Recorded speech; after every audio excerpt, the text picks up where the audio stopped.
Hi every one, welcome to good review channel. நாம் இன்னைக்கு பார்க்க போகிறது யூஐ படத்தோட ரிவ்யூ தான் பார்க்க போகிறோம். இந்த படத்தோட கதை என்னன்னா, படத்தோட ஸ்டார்டிங் சீனில் உபேந்திரா டைரக்ட் பண்ண யூஐ படம் தியேட்டரில் ரிலீஸ் ஆகுது. அந்த படத்தை பார்த்த ஒரு சிலர் ரொம்ப வித்தியாசமாக நடந்துக்கிடுறாங்க. ஒரு சிலர் அந்த படத்தை திரும்ப திரும்ப பார்த்துட்டே இருக்காங்க. இன்னும் ஒரு சிலர் அந்த படத்தை பேன் பண்ண சொல்லி போராட்டம் பண்ணுறாங்க. இந்த சமயத்தில் அந்த படத்தை பார்த்து ரிவ்யூ சொல்கிறதுக்காக முரளி சர்மா ட்ரை பண்றாரு. பட் எத்தனை தடவை பார்த்தாலும் முரளி சர்மாவுக்கு அந்த படம் புரியவே இருக்கு. அதனால இவரு அந்த படத்தோட டைரக்டரான உபேந்திராவை பார்க்க போறாரு. பட் அங்க உபேந்திரா இல்ல. அப்பவும் போல இவருக்கு உபேந்திரா எழுதின யூஐ படத்தோட ஸ்கிரிப்ட் பேப்பர் கிடைக்குது. அதை முரளி சர்மா படிக்க ஆரம்பிக்கிறாரு. அதன் மூலமா ஒரு வித்தியாசமான உலகத்தை நமக்கு படத்துல காட்டுறாங்க. அந்த உலகத்துல உள்ள மக்கள் எல்லாருமே சாதி ரீதியாவும் அரசியல் ரீதியாவும் ஒருத்தருக்கு ஒருத்தர் எப்படிலாம் அடிச்சுக்கிட்டு சாகுறாங்க, அந்த உலகம் எப்படி உருவாகுச்சு, அதுல வாழ்ற மக்களோட நிலைமை எப்படி இருக்கு, இது எல்லாத்துக்குமான விடைதான் இந்த படத்தோட கதை. இந்த படத்தோட பிளஸ் இந்த படத்தின் மூலமா நாம வாழ்ற உலகம் எதிர்காலத்துல எப்படி இருக்கும் அப்படிங்கறத படத்துல சூப்பரா காட்டியிருக்காங்க.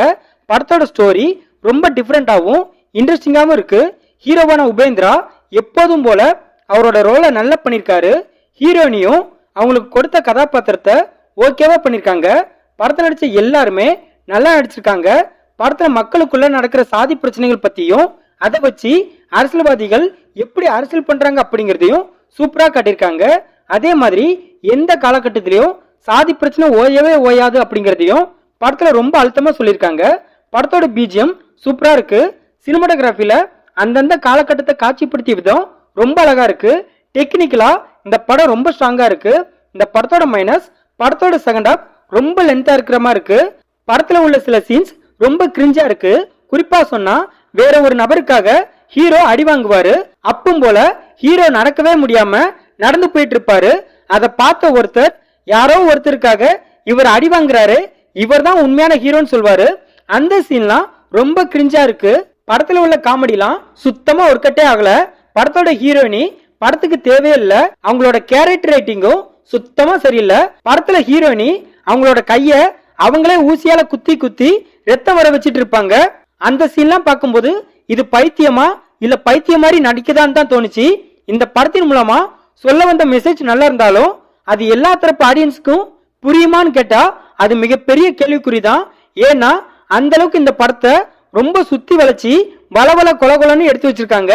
இந்த படத்தை உபேந்திரா டைரக்ட் பண்ணிருக்காரு. இந்த படத்துல உபேந்திரா, ரேஷ்மா, முரளி சர்மா இன்னும் பலர் இந்த படத்தை நடிச்சிருக்காங்க. மொத்தத்துல இந்த படத்தை பார்க்கலாமான்னு கேட்டா ஆவரேஜான ஃபேண்டசி ஆக்ஷன் த்ரில்லர் மூவி பார்க்க நினைக்கிறவங்க இந்த படத்தை பார்க்கலாம். இந்த வீடியோ பிடிச்சிருந்தா லைக் பண்ணுங்க, ஷேர் பண்ணுங்க, சப்ஸ்கிரைப் பண்ணி சப்போர்ட் பண்ணுங்க. Thanks for all.